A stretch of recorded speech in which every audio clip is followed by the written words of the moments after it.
MPs will vote tonight on whether Parliament should take control of Brexit. A cross-party group of backbenchers wants to hold a series of indicative votes this Wednesday in an attempt to find a majority for a Brexit compromise. The government opposes the plan, and Theresa May caused consternation in the Commons chamber when she said she would not commit the government to implementing the outcome of any vote. But she also admitted that she did not have enough support to bring back her own deal for a third try. Our political editor Gary Gibbon is with me now. Gary. So if that amendment, the Letwin amendment as we're calling it, passes tonight, effectively backbenchers will have taken control of Wednesday and subsequently, they hope, other days in the parliamentary diary to try and work out what is the most popular option for Brexit, or maybe even for stopping Brexit.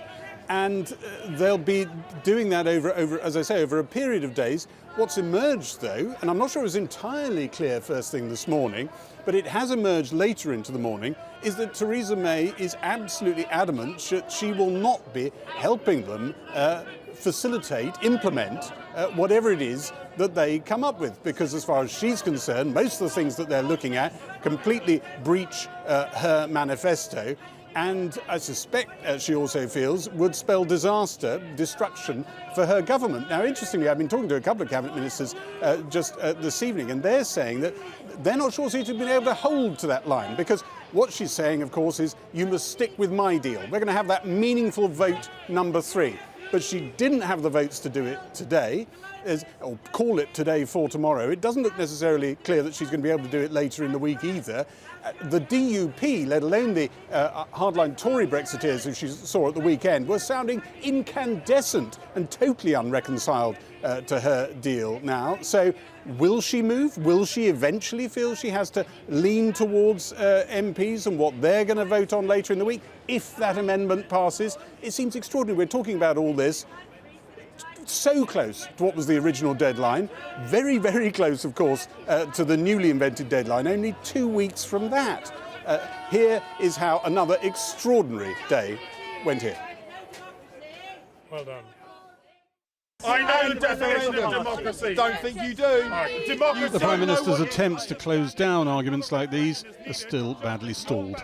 She admitted today she still hasn't got the votes to try to get her deal through the Commons, despite an effort to convert Tory critics like Jacob Rees-Mogg, Boris Johnson and the former party leader Ian Duncan Smith, who joined her for talks at Chequers on Sunday.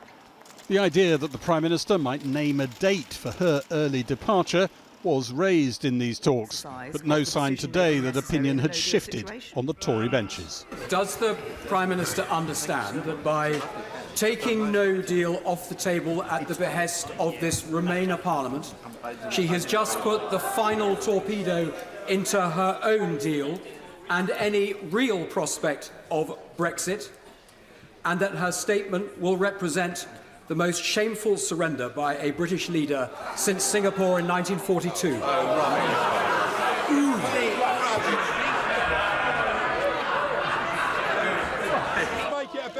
The Prime Minister acknowledged she hadn't shifted opinion enough to try to get her deal through tomorrow. Part-time protester. He's off to the office now. Some cabinet members thought this would be the moment Mrs May pivoted to the idea of Commons votes on alternative approaches to Brexit.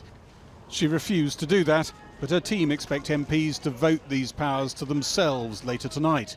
The government, though, is saying it won't implement whatever MPs support.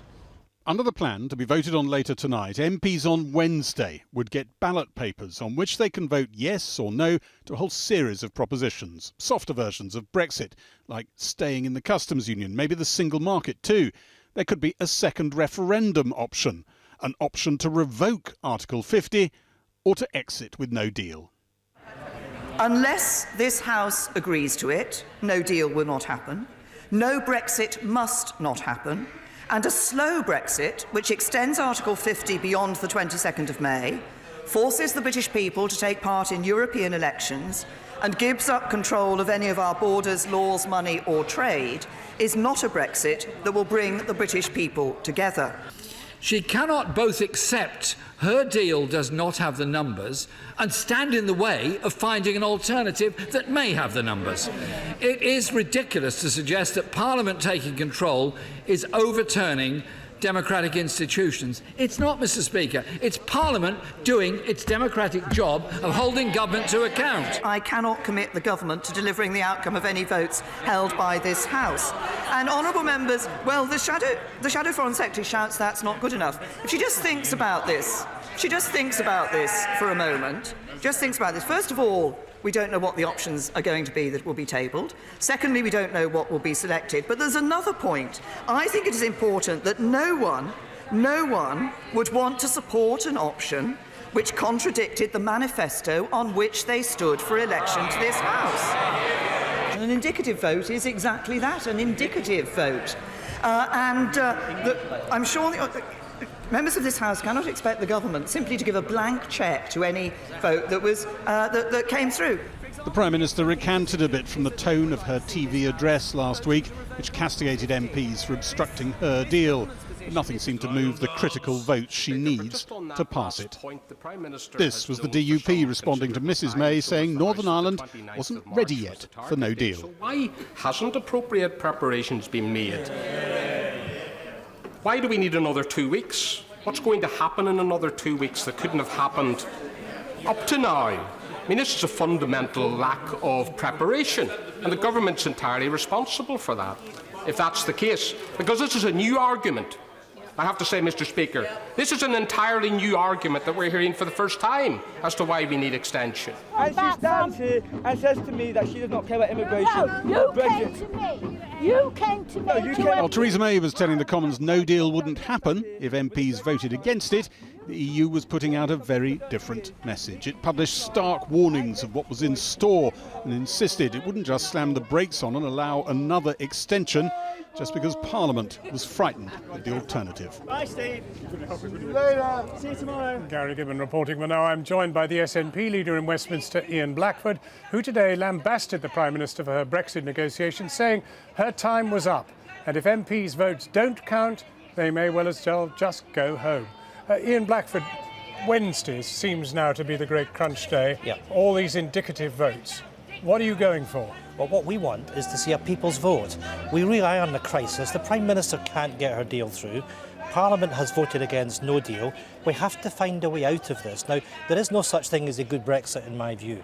And given that we know that Brexit is going to hurt, it's only right that the people are given their chance to have a say. But there is real anger in the House of Commons because we have voted against the Prime Minister's deal twice, the biggest defeat in parliamentary history.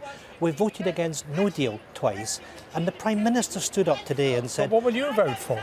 Well, what we want to see is a people's vote. But if it comes down to... Anything else? Well, I mean, nothing else? Softer Brexit? What I did suggest to the Prime Minister last week, and I did this with other opposition parties, our clear demand is to have that people's vote.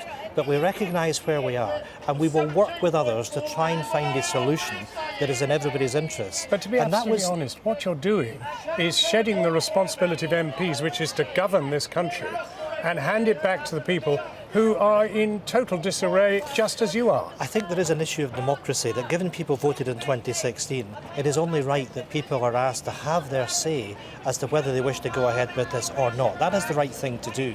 If the push comes to shove... Go ahead with what? With a solution that you have rejected and most other MPs have? Well, it's up to those on the Brexiteer side to tell us what they want on that ballot paper. But, John, there is a real risk that the default position that the government has adopted is that if we don't support the Prime Minister's deal, that we're looking at no deal.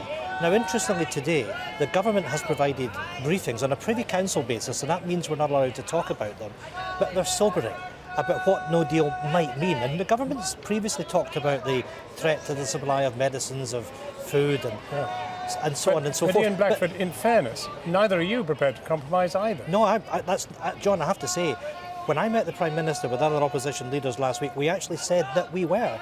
The Scottish Government has published paper after paper where we've sought to achieve a compromise. It's the pig-headedness of this Prime Minister that something really serious is going on, because this Prime Minister, this government, apparently believes in parliamentary sovereignty, parliamentary democracy. But the Prime Minister said today it doesn't matter if the Parliament votes against no deal. The Prime Minister can ignore that. That's an astonishing... We, the people, elect you to try and get this country working and have it governed. And you seem to have failed in that, you collectively. Not saying you personally, but all you want to do is to hand it all back to the people and try and sort it out with them when actually they have no place in the Constitution as a referendum. It is the government that's not functioning. And if I make the contrast between that and my own government in Scotland, we have a government that is delivering for the people of Scotland. It's the government that's failing, not Parliament. And it was outrageous to see the Prime Minister blame parliamentarians for her own failure last week. It's the Prime Minister that has to go. She has failed. Parliament now has to take over and fix this for her. Ian Blackwell, thank you very much indeed for joining us. We're joined now by the Conservative MP, Helen Whately, who is Vice Chair of the party. Now, Helen Whately, why are you against Oliver Letwin's vote, which is, after all, his bid is to get people to get behind a solution which Mrs May has already rejected? So I know that it sounds appealing to give it back to Parliament and ask Parliament to solve the problem somehow. I think there's a question, though, of practicality of whether it's likely to actually work. I mean, I think, firstly, we've already effectively had a lot of we've already voted a lot of the things that will be in any list of indicative votes. So, for instance, last week there was already a vote on whether there should be a second referendum, which was defeated by a huge majority against that. And similarly, there have already been votes on things like being part of customs union. So it's not clear that doing a series of indicative votes would actually get you anywhere different. It wouldn't necessarily get you a solution. The other thing I feel very strongly is that the way our political system works is that the government comes up with an approach and takes it through Parliament, and that is really what needs to happen, and the government is then held to account on fulfilling that. So that's why I still really want the government's deal to be successful. We are very far away from that. I mean, the Prime Minister has lost control. Endless people are now demanding her retirement or resignation. She's not going to do anything. I mean, isn't it time your party, sorted out the leadership of your party and, by implication, the leadership of our government?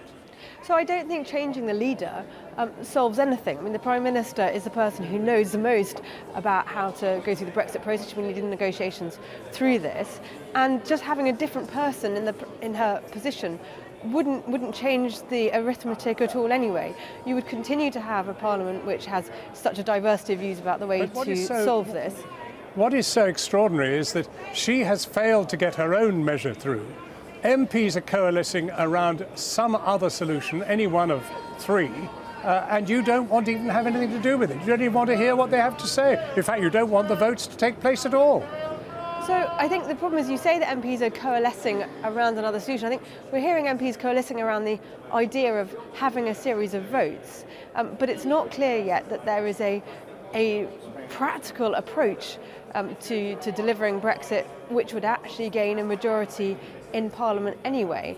And I think in any event, the way our system works is the executive leads and then is held to account by the people. And if you just hand it over to Parliament, you also risk breaking that process of accountability. And I think accountability of the government's really important. It seems something really original has to be done. You don't want to see anything original done, but I'm afraid we must leave it there. Thank you very much indeed. Now, the EU has said tonight that it has completed its planning for a no-deal Brexit and warned again that the scenario remains the most likely outcome.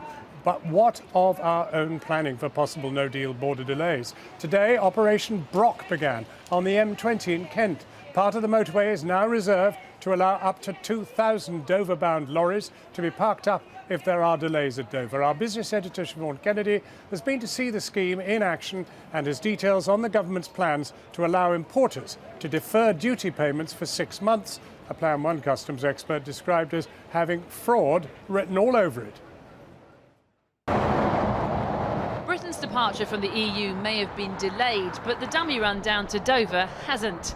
This is Junction 8 of the M20, the crucial trade connection to the continent, where from today Operation Brock has kicked in. No tailbacks yet, but this 13-mile stretch stands ready to hold up to 2,000 lorries in the event of no-deal chaos. While Brexit may have reached a standstill in Westminster, here on the ground in Kent, it's all about keeping the traffic flowing. They're pressing ahead today with their no-deal plans regardless, and a new traffic management system here designed to keep the trucks rolling on down to Dover as smoothly as possible, and for the lorries coming off the ferries at the port, waving them through with minimal checks. We are sitting on a situation that could be described as a powder keg, but we don't know who's got the light or who's got the fuse. Norman Kemp owns a bus company near Maidstone. In the event of no deal, he's worried his fleet will be caught up in the gridlock, especially if Operation Brock spills over to stacking lorries on other motorways. If we get as far as the M26 being used as a lorry park, the congestion will affect the M25. If the M25 is congested, that means that London becomes congested. Then we're going to be in trouble big time, not just as a business, but as a county. If Operation Brock is the plan to keep the wheels rolling to Dover, what about the trucks coming off the ferries full of goods imported from the EU? This 60-page document obtained by Channel 4 News, complete with complex flowcharts and diagrams, belies a very simple solution underneath: to wave the trucks through and allow EU importers to defer payment of duties or taxes until 6 months after we leave the EU, effectively putting hundreds of millions of pounds in revenue on hold. The government defended its decision to wave the trucks through, saying the scheme was time limited and designed to help businesses. But one senior customs official inside Dover told me the plan had fraud written all over it, and said ministers were clearly prioritising flow over control. And of the 250,000 potential importers to the UK, just 50,000 had so far signed up to take advantage of the scheme. The Financial Secretary to the Treasury, Mel Stride, had agreed to an interview, but then cancelled. Instead, in a statement, he told us that under the new scheme, all tariffs would still be due, and HMRC will continue to tackle avoidance and evasion so that we have a level playing field for law-abiding UK businesses, and Border Force will continue to carry out checks as they do now. So let's imagine the trucks roll through and Dover's a breeze. What happens once British trucks arrive on the continent? Today the EU said checks and tariffs would immediately apply to UK goods if there's no deal. And that means one thing: this motorway could very quickly go from this to something more like this.